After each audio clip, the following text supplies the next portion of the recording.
Hi, I'm Tory, and today I'm in Delphi, Greece. The ancient Greeks considered Delphi to be the center of the world. Delphi is located on the lower slope of Mount Parnassus, above the Corinthian Gulf. It is famously known as the site of the Temple of Apollo. The main altar of the Temple of Apollo was built after the reconstruction of the temple in the 330 BC, replacing an older altar. The sanctuary of the Temple of Apollo was a large, roughly rectangular area enclosed by a wall.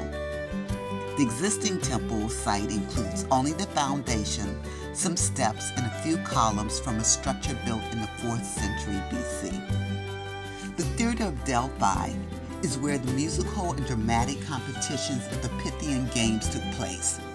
The first stone theater was built of local limestone in the 4th century BC. It is circular in plan with a total capacity of 5,000 spectators. The Athens treasury was built after their victory at the Battle of Marathon against the Persian Empire in the 490 BC. It has been rebuilt with the original blocks. It displays a famous wall covered with inscriptions, including musically annotated hymns to Apollo. The Archaeological Museum of Delphi houses artifacts associated with ancient Delphi, including the Sphinx, a nexus. It is a mythical monster with the head of a woman, the breast of a bird, and the body of a lion. It graces the top of an Ionic column and once sat atop a 44-flute Ionic column towering some 37 feet in the air. Also featured in the museum is the frieze of the Battle of the Olympian Gods. The myth of the conflict, which was victorious for the gods, is a favorite theme in ancient Greek art, symbolizing the triumph of order and civilization over savagery. These statues of Clevis and Briton came from the sanctuary of Apollo. Each figure is a little over 7 feet.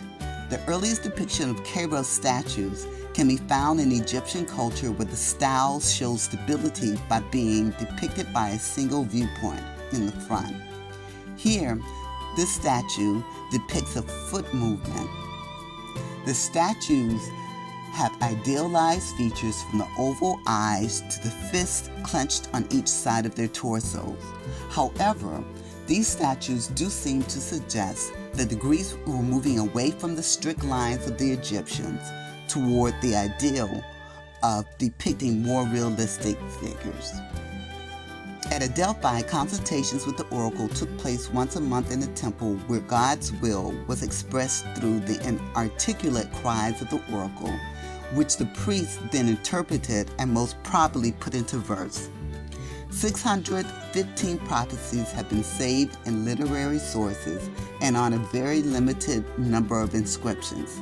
They were in answer to various questions of a military, religious, state-related, or personal nature, such as forming a family or winning at a game. The interpretation of these prophecies or oracles was always ambiguous, which meant that they could be interpreted by that person asking the question. I appreciate you joining me on my tour of Delphi. Please like and share if you enjoyed it. Thank you.